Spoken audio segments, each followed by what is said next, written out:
Welcome. Thank you for joining us at Empowering Creatives to Live Their Dreams. I'm Jessica Osrak. Today we have a highly accomplished communication strategist, water activist, and swimmer who is currently the founder and CEO of Ignition Strategy Group in Boulder, Colorado, Matt Moseley. Welcome, Matt. Thank you very much. Great to be here. Yeah, no, so glad to have you.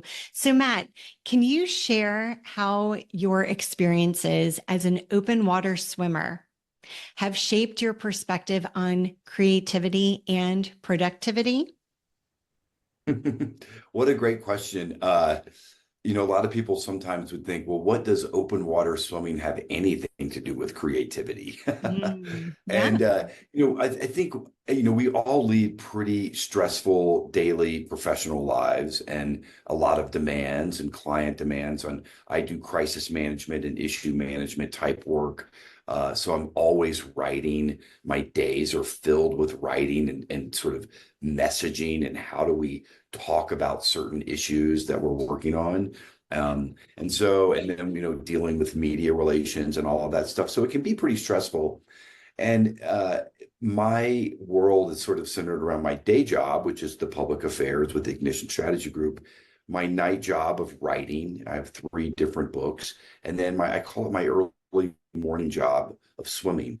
And swimming allows me to sort of process my thoughts. Sometimes I think about everything, all of the stuff that's in my going on, and sometimes I don't think about anything. And especially on very long swims, there is a process of, in the first couple of hours, you kind of think about everything, your third grade teacher, your first girlfriend, the bachelor party in Vegas, or whatever it is. They just come. It's almost like sometimes like you would be dying, like everything in your life comes to you. And then there is a period of sort of zenness and calmness where you've thought of everything. And so your mind just sort of focuses on swimming and it kind of goes blank. And it's in those spaces where I feel like my creative self is sort of most alive. When you're approaching creative projects at your desk, if you're stressed out and you're distracted and you're checking your phone, and how can you bring your best creative self in spaces like that? So it's creating the mental space where you feel confident, you're alive, and you're doing your best work. So that's sort of how I relate open water swimming to being a creative. And I don't have a therapist, but I do have the open water and I have swimming pools and I have a coach and I have friends, and that is really a great outlet for kind of mental space. Hmm. It sounds similar to meditating. Well, interestingly enough, in open water swimming, there's sort of three legs to the stool: the physical training Hmm. that to do 25 or 40-mile continuous swims. There is nutrition, right? That you have to, it's like having a Tesla. If you don't have the fuel, you may have the engine, but you need to have the fuel to keep going. But the third leg of my stool is about mental conditioning, and it's rooted in meditation. And I have worked with different creatives before on mental conditioning, and meditation is great, but what we're doing is not necessarily sort of blissing out on the pillows, and singing Om. It's more about doing sets for your mind and Mm. how you practice awareness. Sometimes I will take folks through a visualization of, okay, you're in a meeting or you're at your desk and you've just been handed two or three assignments and your phone's ringing, things are blowing up. But how do you practice and visualize yourself getting in the right space to create, Hmm. right? To think. Because one thing I've learned, Jessica, in my career is that um, we don't talk about the process of thinking a whole lot. Mm. It's like, oh, I was creating, like, hey, go and do this. I need this strategy memo of how you're going to stop the runway expansion at a certain airport. I need to think about it, Mhm. and sometimes it comes in the pool, sometimes it comes in the shower, driving. Mhm. Sometimes you sit at your desk and it doesn't come, uh, and so basically, how do you put yourself in the mindset to do your best creative work? One of the exercises that we do is there's two things. It's called riding the breath and the zone. So just imagine that your mind is a mag light. So you can go a very tight Mm. search, very, very tight beam, or maybe a spot 6 to 8 feet in front of you. And you want to focus on that beam just of like golden light, no distractions. And if you do get distracted, oh, what about that memo? Start over. And Mhm. we do 3 sets of 7 breaths. And so then, you have that mag light. Now let's take it really wide Mhm. and 3 sets of 7 breaths. Now you're looking up kind of at a space on the ceiling and a sky, like wherever. And um, imagine yourself sort of as a hunter where all of your senses are alive: smell, taste, sound, feel. What's your sort of emotional, like, where are you? Are you restless? Are you calm? And so really toning in on that space. And so 3 sets of 7 breaths there. And then let's move between a focus point and a wide point.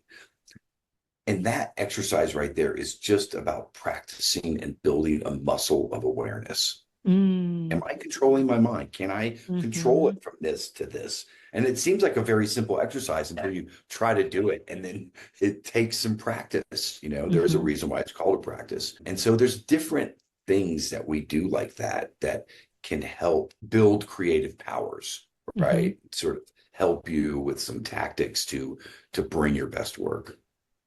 And is this a practice that you learned from your coach? Interesting. So my support paddler on my swims is a gentleman named Mark Williams, and he is a former F-16 fighter pilot Okay. who fought combat in Baghdad. And interestingly enough, he's the most qualified person to sit in a canoe for 17 hours and stay right on formation and course. And support is, as in our daily lives and professional work, Mhm. support and the team around you, I think, is so incredibly important. And I've learned the hard way. I love my friends and family, but they Mhm. don't sometimes make the best support team. Mm. I need a fighter pilot mentality, right? Of Right. somebody who's just got the zone down. And so he developed this meditation practice from Mhm. being a fighter pilot. So he's like, look, if you lose your marbles in the air, you Mhm. die. Okay. So, Right. Life and or you're death. under combat. He was shot at by a Russian MiG Wow.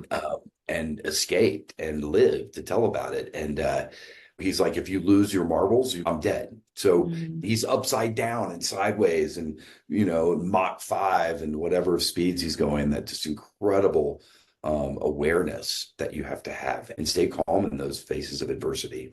And so we coach people as well. We do a lot of speech coaching, people that have presentations and different things like that, where staying calm in these crisis moments is Mhm. so important to make sure that you have a level head and that you're not, emotional or freaking out about certain things.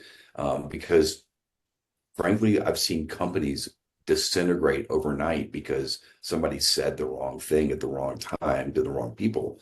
And it seemed like an offhand comment, but look at CrossFit. The guy made a couple of comments about Black Lives Matter and the whole company like basically evaporated. And so when you're on the line and you have to say the right things and you have a New York Times reporter calling, you can't be all harebrained. You need to be like disciplined in how you are communicating. Hmm. Absolutely. I love that you're talking about awareness, and we'll talk more about that, I'm sure. So, you've described water as a source of clarity and inspiration. So, what is it about being in the water that sparks unique thoughts for you? So, there's a guy named Wallace Nichols, and Hmm. unfortunately, he just passed away. He wrote a book called The Blue Mind, and he's a neuroscientist who is also a surfer and a swimmer. And he wanted to study the effects of water on the mind. What Mm, does it do? interesting topic. And so it's a fascinating book, and he studied. It's very scientific. But the bottom line is that water is a settling effect on a person's mind.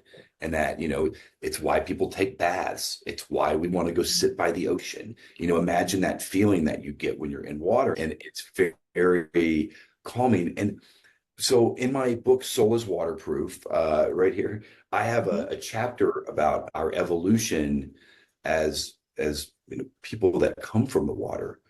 Scientists and anthropologists have discovered a fossil called Tiktaalik they believe the first species to sort of come from water to land. So we're of the water, and Mhm. that's why our bodies are 90% water.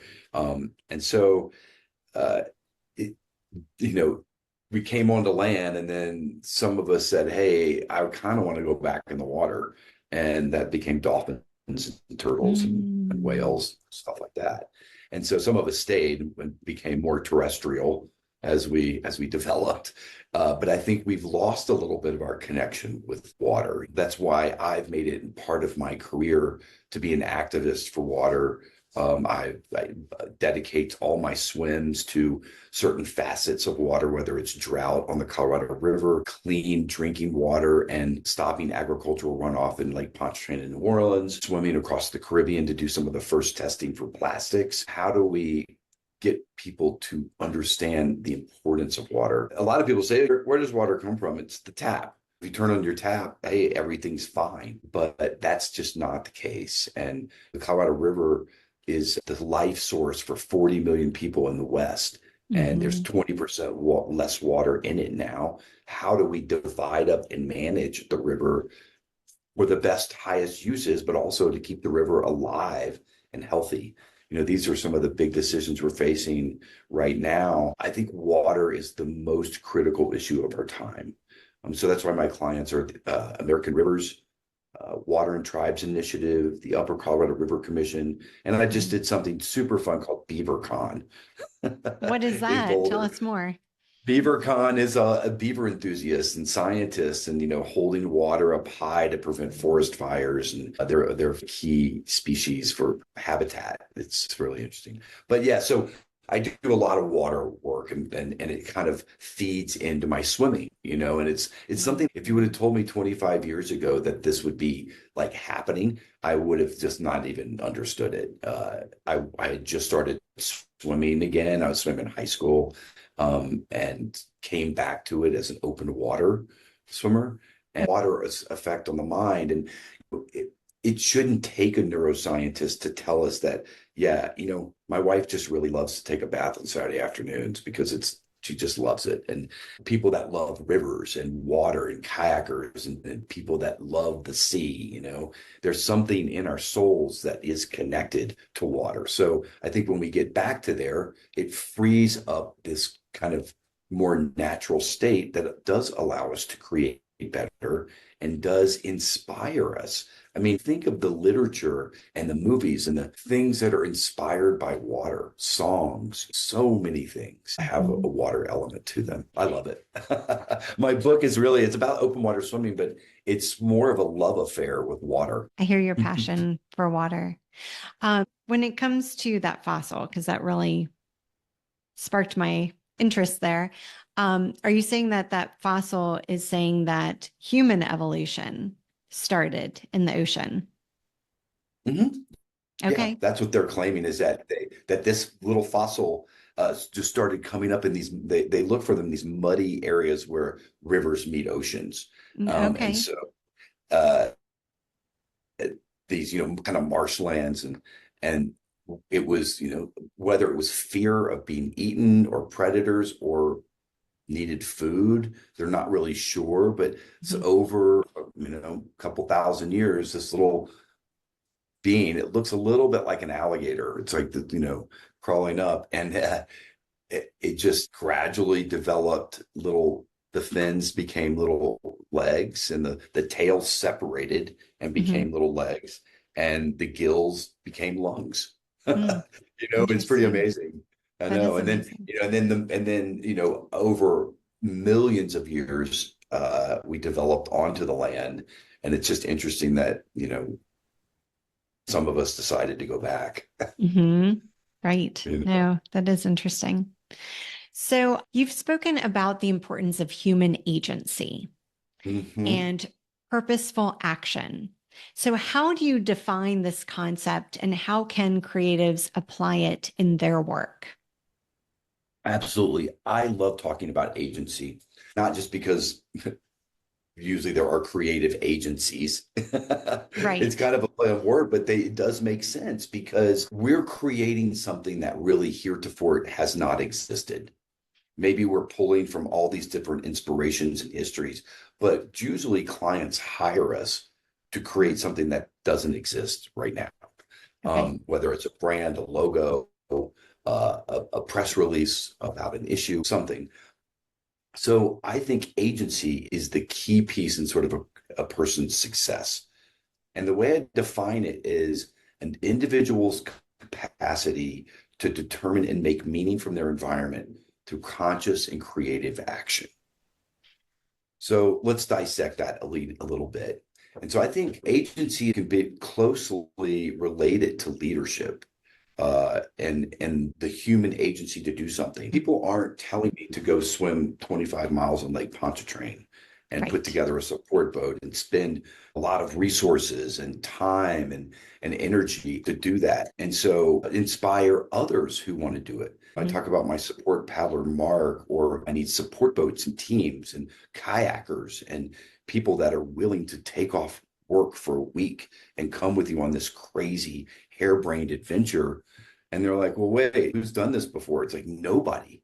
We are setting a course for our own future here and creating our own destiny by these Mm. swims. And they seem kind of, I don't know, some people have called them ridiculous, but they're also very profound in the same way, in the sense that it is my own human agency that creates these things. And so it's sort of a goal directed action, and that an agent implements a sort of direct control and guidance over their own behavior.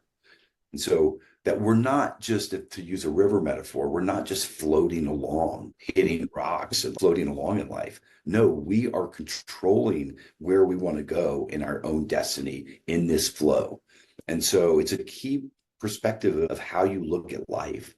And whenever I ask or interview people, I sort of ask this in a kind of silly way, like, hey, if you were on a river, which would you rather be? Would you rather be floating or ride driving the raft? Agency, and as I relate it to sometimes swimming or also your professional life, is about learning time management.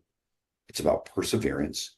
It's Mhm. about humility and a certain respect for the task at hand. Whether it's swimming, it can be sort of like, well, who cares really? Well, a lot of people care. And I've teamed up with American Rivers and they are raising money around to swim and they are using it as an opportunity to promote Western water issues. These are things that matter in people's Mhm. lives. And so my swimming is a creative way of bringing attention to water issues, but it can be anything. And in leadership and agency, you have to overcome fear and doubt and Mhm. see self-criticism that comes with agency. Oh my God, I'm out here. I'm doing this. Is it ridiculous? Is it dumb? Are people going to hate it? I think you have to let that go and just say, look, I'm going to do this. Like they've obviously hired me to create this thing because I bring some kind of value to this that other Mhm. people do not have. So Mhm. recognizing that gift within yourself and bringing that, all of it to the task at hand. And so we are working right now with the Upper Colorado River Commission, and we just got back from a conference in Las Vegas where we are negotiating with 7 states how we divide up the Colorado River in Wow. 2026. Okay. Extremely intense negotiations. And Yeah. Tuesday they broke down and didn't even happen. And then we're in Vegas, like, well, what, but these are things where I feel like the gravity of humanity is on my shoulders because Mm. the infographics that we're creating, how we're talking about these things, can we make people even care? I have another book, Ignition, and it's just an academic book about superior communication strategies for creating stronger connections. So it's kind of a mouthful Sounds important. subtitle, Yeah, but sounds it's important. really about the art of how you make people care about Okay. something. How do you make them care about water?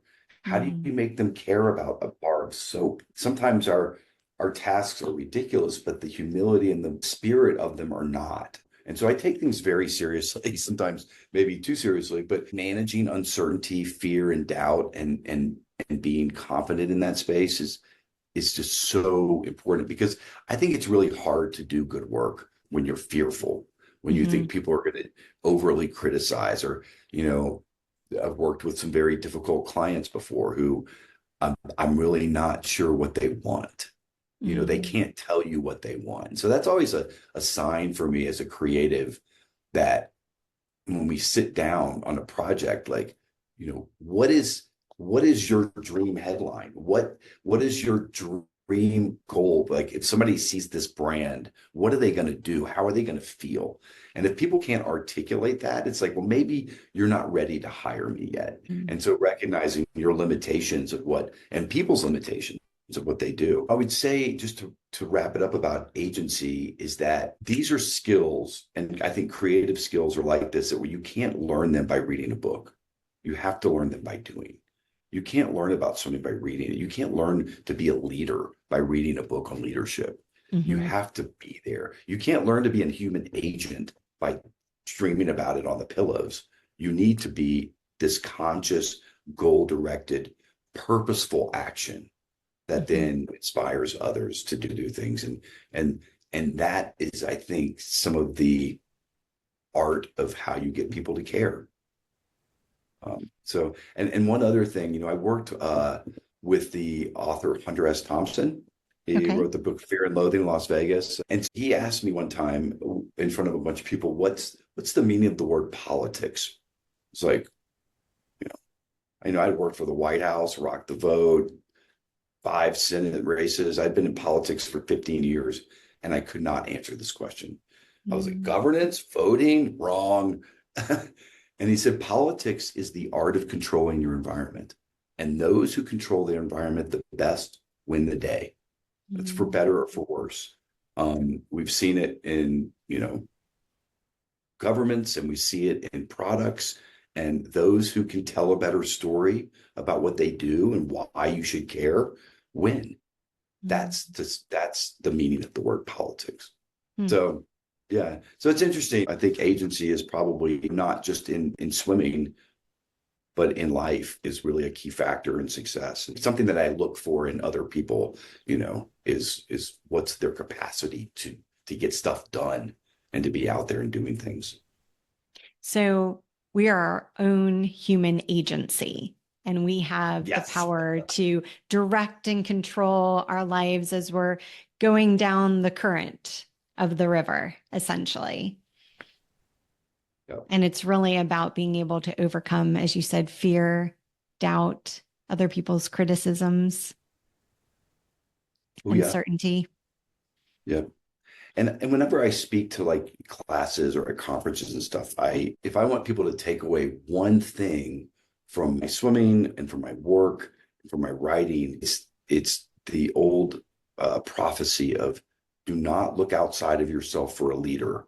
You are the one you've been waiting for. Mm, it's a powerful statement. I love it. So, what lessons from setting ambitious swimming goals can be applied to creative pursuits? Excellent question. I've thought about this a lot because I've had a lot of time to think about it in the water. And sometimes when I get back to agency, it's about like making meaning. How do we create meaning out of Mhm. this world, out of the things that we're doing, from the mundane to the profound?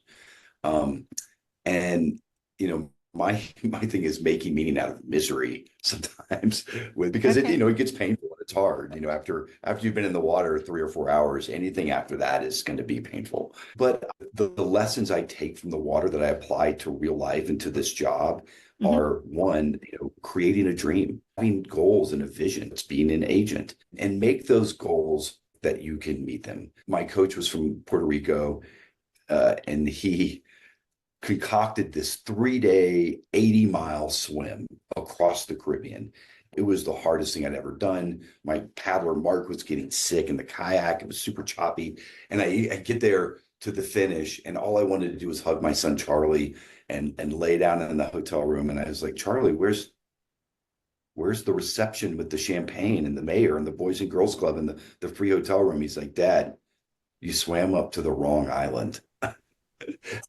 And so it goes to show you in life that sometimes you can have a goal and have a dream and a vision, and you put all the right pieces in place, and you have trained and you are the person to do this, and it just doesn't work out.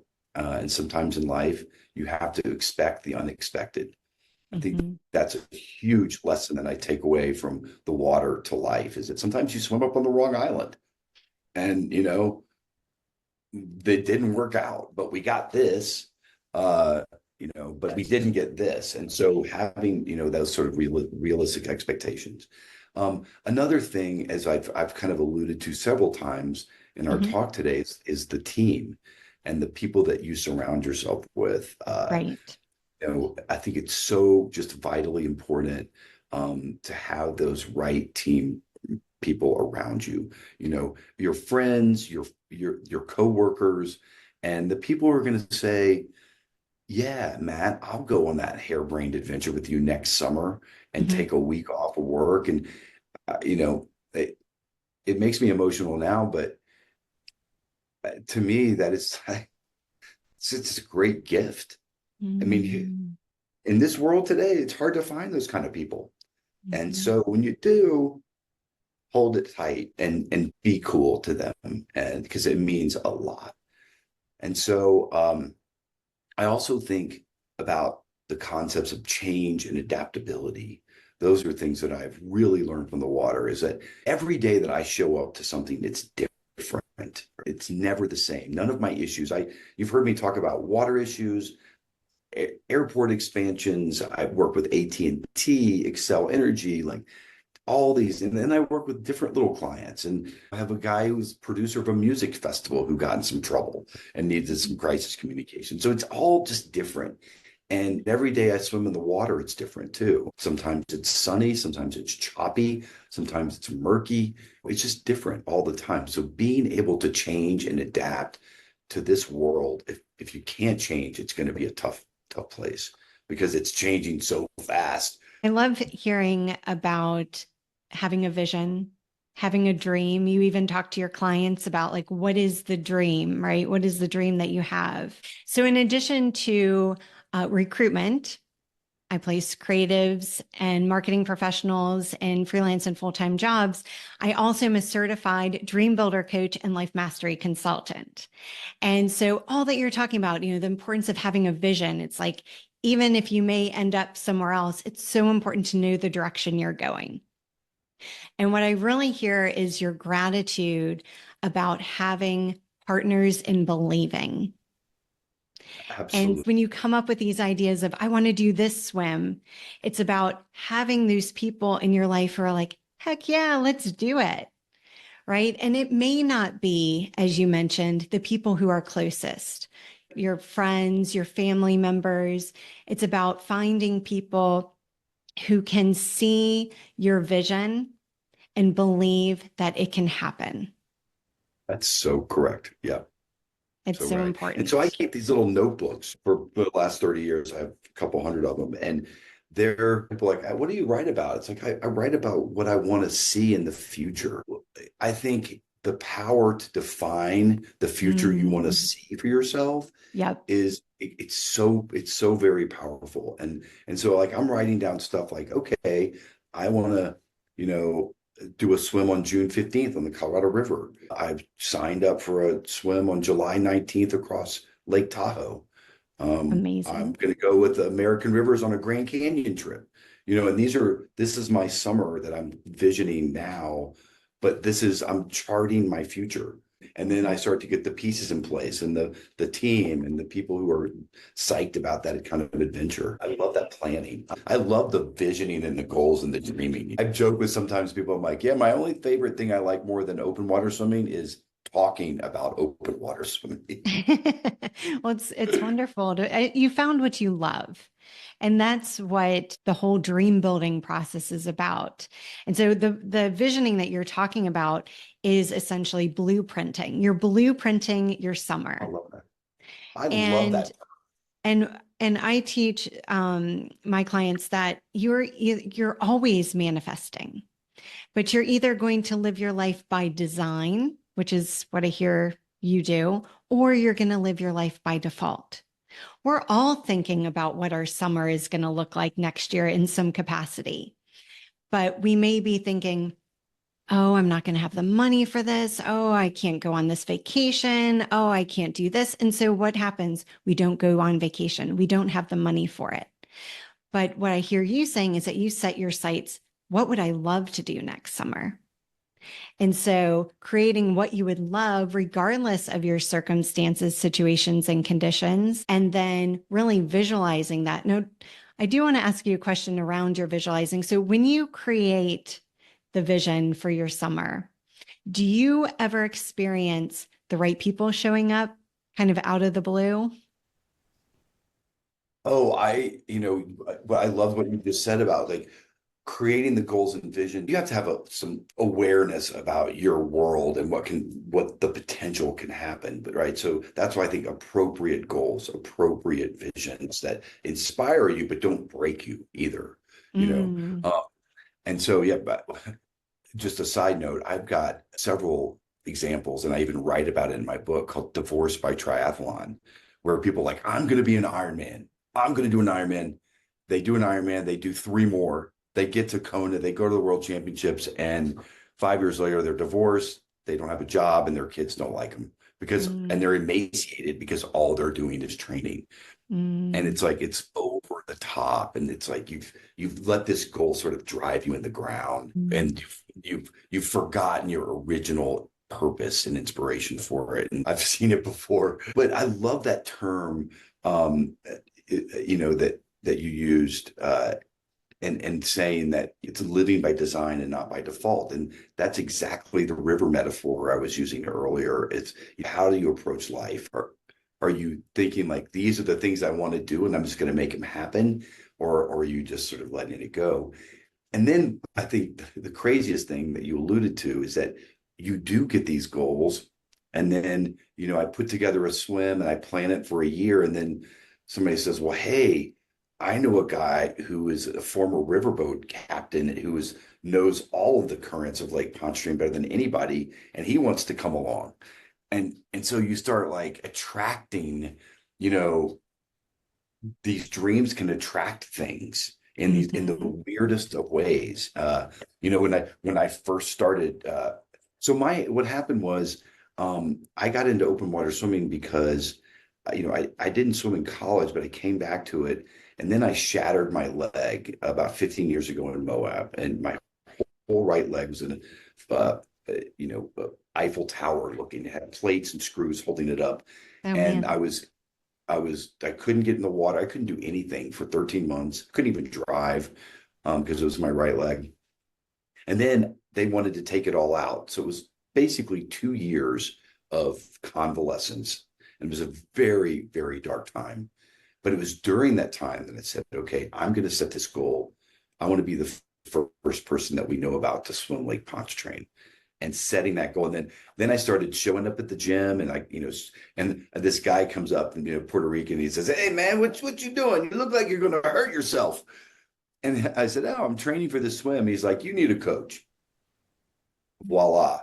And he ends up, for 6 years being a coach and a family best friend, and has taken me down to Puerto Rico, and Wow. just somebody in my life that was huge. And so when you start these things, be open be open Hmm. to that sort of inspiration and support. Don't close it out because you can't afford it, or I mean, those are legitimate concerns sometimes, but we put blockers up, like you said. Oh, I've never worked with a coach, so I don't want to work. What would I get out of a coach? Well, try it. And he brought something out of me that I would have never gotten out of myself, and I don't think I would have made the swim if I hadn't gone that extra distance and been inspired to show up and 6 in the morning every day, and work out and get beaten to before 9 o'clock in the morning. You have to go home and take a nap.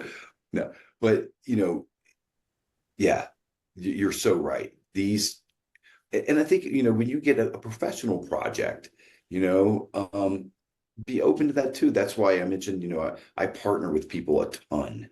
We Okay. work with tons of law firms, we work with creatives, digital people. And so it's like, oh, this guy would love this project. Let me bring him in on Mhm. this. And oh, this guy is really tied into this community. We need a coalition. How about if we get him and he'll be our link to that coalition? And so you want to look for those tie-ins and links so that you can see where I just started building a team around a project. Right. And so and it's like, yeah, this person would be great. It's not because I like him the most or we're the best drinking buddies. It's because he brings the value to this project. Hmm. Yeah, I love that you mentioned being open, because it is part of it is visualizing it, and then the next is receiving it once the resources start coming to us. And there is that Mhm. law of attraction that plays a part in all of this. So, what role, you've talked about teamwork, what role does teamwork play in both your swimming endeavors and your professional life as a communication strategist?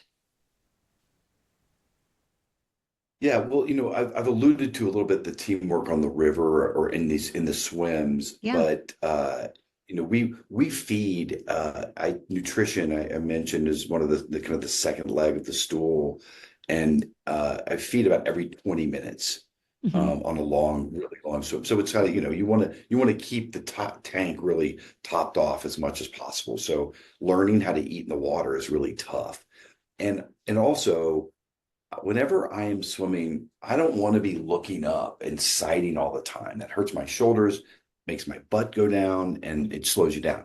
So I want to just a good support paddler like my guy Mark. He knows to stay right between 3 or 4 o'clock on my right side. So when I'm breathing, boom, I look over, that nose is right there. And so if that nose moves this way, I'm going that way. If it moves this way, I'm moving that way. So I just am very attuned into that formation.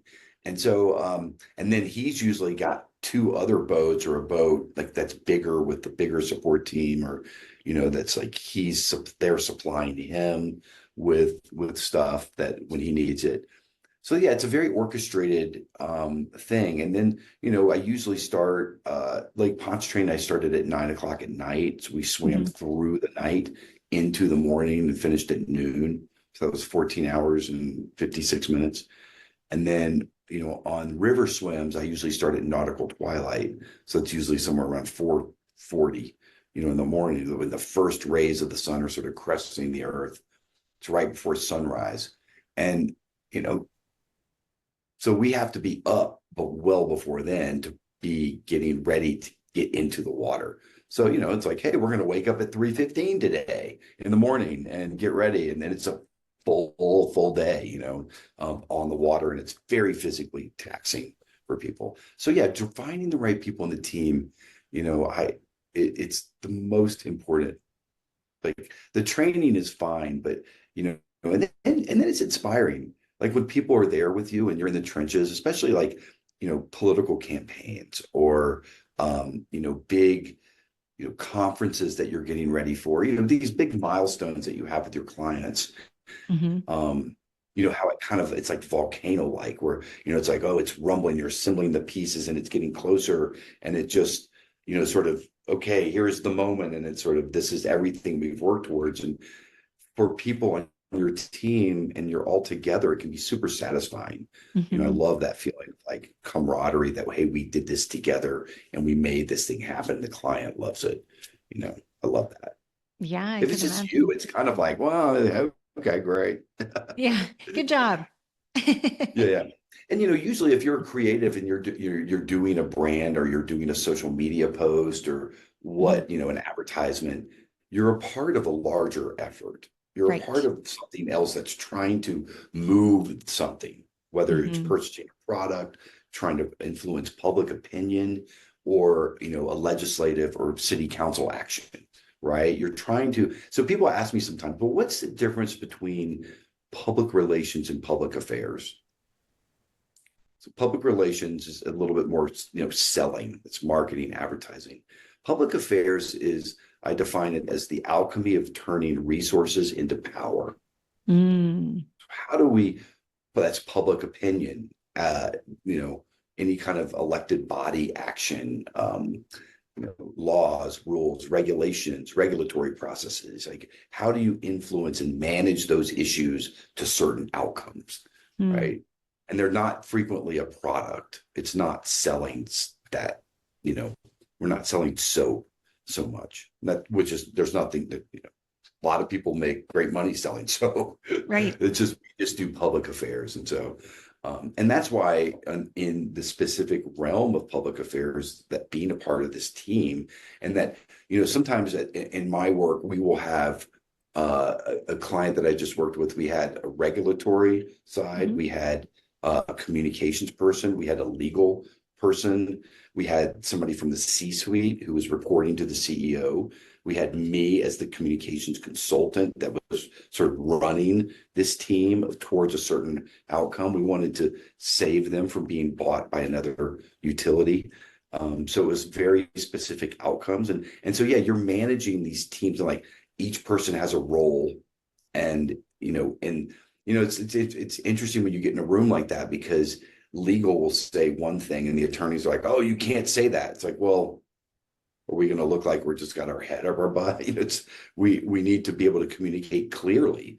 Mhm. And so sometimes in that kind of space, in that room, different interests will sort of collide with one another. Mm, Like, hey, you know, the engineer says we can't do that, and the lawyer says we have to. And so where does, as a communications person, where does that leave me? And how do mhm. I talk about that? What Yeah. are our talking points? So you have to manage that interest. And so that's why in this ignition book, that I should have called it the art of caring, or the art of people getting people to care. But I talk a lot about managing interests.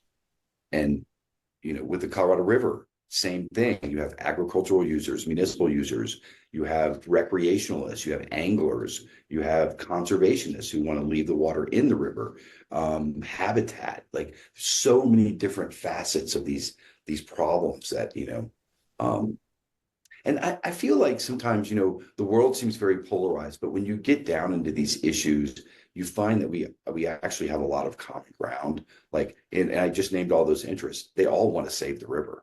They all want a Mhm. healthy river. Nobody wants to see the river destroyed. So we do have common ground, and that's when you're building your team, define the visioning and the what was the word that you used earlier?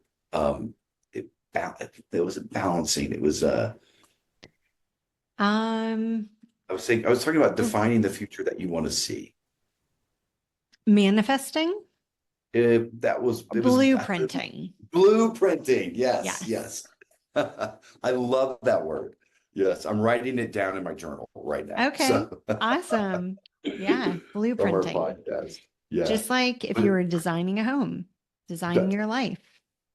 that's a great way to look at it. And that's how I approach these swims. I have a memo and we design it out, and starting a couple of months before, what are we doing? Is there a communications component? What's the nonprofit going to be doing? Are we raising money?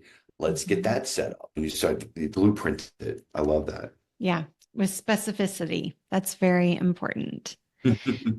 So many creatives feel overwhelmed by deadlines, distractions. What strategies do you use to maintain focus and clarity in high pressure situations? I know you mentioned the breathing and the focus. Is there anything else that you would recommend? Well, if I'm really feeling stressed, I go get in the pool. Okay. And then usually that's where things kind of like work themselves out. And I can either think of a bunch of things or I think of nothing. And, my wife and I, we hike a lot too. I love hiking. I think walking and hiking lend itself way better than, let's say, running to um, manifesting thoughts and ideas, or kind of clearing your head in a way. And if I go on a walk or a swim, I'm not like, oh, I'm going to think about this and solve it in the pool. I Hmm. never do that. I always just jump in and let my mind either, you know, think about it or not, just sort of let it go. And I think that's an important process. Mm. The breathing and the focusing. So, in what ways can aligning creative work with a purpose, like your advocacy for water issues, Mhm. enhance its impact and personal fulfillment? You bet. I kind of just alluded to that, but finding the things that it really excite me. Yeah. Going to Las Vegas to deal with Colorado River issues, that's weighty, that's gravity, that's, important stuff, and where I feel like our work will really make a difference or Hmm. not. And those are stressful situations. Um, I've also found in my swimming, interestingly enough, that so like I'll sign up for a swim. Let's do a swim on the Colorado River this summer, and I'm really stoked about it right now. And then sometime in the spring, I'll be like, what have I done to myself? Why am I doing this? And then, partnering with a cause. Like, so I team up a lot with American Rivers. I'm their chair of their Southwest River Council. So it's kind of their Southwest board for the Southwestern United States. Hmm. And if I'm in a big swim and, 10 hours in, 12 hours in, and things are going really hard, I want to quit. What am I doing here? This is ridiculous. Having somebody behind you that you have put yourself on the line for, and they have put themselves on the line for you too. So they are believing in you and they're dependent on you making it. Um, so that inspires me. And for that reason alone, that's what's going to make me go to the very finish and give it everything I have. Now, you saw there's the movie Silent River, and Hmm. I was going 52 miles, but I only made it 40. And it was the lowest flows ever recorded on the Colorado River since we've been recording water for 150 years. For that time of day, that time of year, the lowest flows ever. And so the water was like 4 inches deep. It was very, very shallow in certain places. And I had to crawl in the water and do these different things. And, I only made it 40 miles. And it was very emotional for me because it wasn't that I didn't make my goal. It was because the river was hurting so bad. And, you saw that. And so the Hmm. filmmakers were like, we're so glad you didn't make it. It makes for such a better film. And, in terms of telling the story about the river. It's like, oh, if I would have Right. made it, like, well, the river's fine, it's healthy, you made it, so it's all good. So, but having this cause behind it's really important to me. Yeah. And one of my documentarian people said, you've made such a circus around yourself, you have to make it. But you didn't, and it did create for a great, impactful video.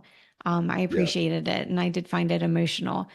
Um, so you've had a fascinating career in communications. You've even written for Johnny Depp, Hmm. to writing books, the two you mentioned as well. How do you approach storytelling to connect with different audiences? There's a chapter in my Ignition book about this very question. And I really look at the hero's journey, really, in everything that I do is um, telling the story through the lens of a hero's journey, where, you know, young woman leaves home, meets trials and tribulations. And so I have 3 books. And my first book is called Dear Dr. Thompson, and it's about freeing this woman from a lifetime in felony murder for a crime she didn't commit. She ended up getting in a car with a guy who was a known skinhead. She didn't know him. He ended up killing the cop, killing himself, and she went to jail for life without parole. Had never even Wow. touched the gun. So we waged this campaign with Hunter Thompson, but it's telling the story. And yeah, she leaves home, she gets in this stolen Trans Am, she meets bad guys. There's a reconciliation with father figure. There is a point in the book, an inflection point where Hunter Thompson gets involved and rallies Warren Zevon and Johnny Depp and all these celebrities, and it goes into the national news and cover of Vanity Fair and New York Times, and elevates this case. He kills himself. I end up being his family spokesperson for his funeral. For Johnny Depp hired me, and We blow his ashes out of a 157-foot tall cannon. And then the Supreme Court a year later overturns her case, and she walks out a free woman after 10 years in prison. And Hunter isn't even around to know. So telling stories in those hero cycles is really important. And you want to think about who your hero is. Mm. When I'm swimming in a body of water, I'm not the hero. The hero is the body of water. The heroine is Lake Pontchartrain, who has come back from years of environmental degradation to be this beautiful woman of a lake again. That's the hero. When you are selling a bar of soap, the soap is not the heroine. The hero is the person who's going to have the lustrous hair and is going to go off and do the business meeting and come home and make dinner and save the world before dinner. That's the hero. It's not the soap. So figuring out who your hero is in your story is really important. We've seen so many times, like political candidates are great examples of this, where they think they're the hero of their own story. And it's not, it's the voter. How does my actions as a candidate help the voter to get through their day better and take their kids to school and afford health care? They're the hero, not me, not the candidate. So I think a lot of times we mistake who our heroes are, when we need to think about that differently. I So love in that. storytelling and creating your brands should tell a story. They should tell a story of, innocence and retribution and coming home a changed person with love and agony and beautifulness and all the things that make life go around. Mm-hmm. Great. Thank you. So, can you share a moment from one of your swims when you had to dig deep mentally and how that resilience translates into your professional work? In every swim, there's a big moment Mhm. where I have to dig deep. And after when you're swimming beyond 10 or 12 hours, it's going to be really hard. And so that's when I talk about having the purpose and having the cause behind you, and then training yourself that you've thought about it in your visualizations, like, hey, I knew this was going to happen. Mhm. I'm ready for this, and bring it on. And so having my little mantras too, I have a couple of little sayings that I'll just, when it gets going really tough, I just drop into that mantra and just try to breathe and just be there and not think about the past or the future, and just be right there, right in the present. And I think that is also really impactful for creative work, is to be able to drop in to the present and block out all the distractions. To write well, you need to be in the zone. You need to have all the creative juices flowing. You need to be pulling from your past inspirations, your future, channeling the client, all these different things. So, dropping into the present moment is key. So, your latest book, Soul is Waterproof, explores profound themes. How did the process of writing it connect to your experiences as a swimmer and a communicator? So after I wrote the Ignition book, and I was doing a podcast just like this, and Yeah. I was making the joke that nobody really cared about communication strategy. They just wanted to hear about swimming with bull sharks and alligators, different things like that. Yeah. So I was on a podcast, and this guy was like, hey, my daughter works for a sports publishing company. She ended up contacting me and was like, hey, would you be interested in writing a book? And Mhm. I'd kind of sworn off book writing after this Ignition book, because this took about 7 years, and it's stories from the front lines of communications, and it's all these different aspects to help people tell better stories and to communicate. And so it was much more difficult to write. It was much more theoretical. Whereas Soul is Waterproof I'd already had about 60 pages in a Google Doc when they had contacted me. So I'd already been keeping thoughts about water and experiences, and different articles I'd already written about my swims and stuff. So when they said, yeah, you want to do it, and it just came very, very naturally. It was a very, I don't want to say easy book, because no book is easy. I Mhm. mentioned the process of how do you extract meaning from misery? Mm. Like, okay, you're in these miserable situations. Like, why is it meaningful? And and I come back, hear me talking about it, but this love affair with water. And so transcending from being just a swimmer, right? And just swimming and like Swimming is actually pretty boring. Okay. But people that have tried to produce swimming or make documentaries of my swims are like, okay, it's hour 7, he's still swimming. Okay, it's 10, he's actually still swimming. I mean, this is, just there's not a lot of action to it unless Right. you saw in Silent River, unless you have to pull out and, crawl across sandbars and stuff. Um, but this one just, it seemed to really flow, to use another Mm. water pun. And it just sort of came out of me.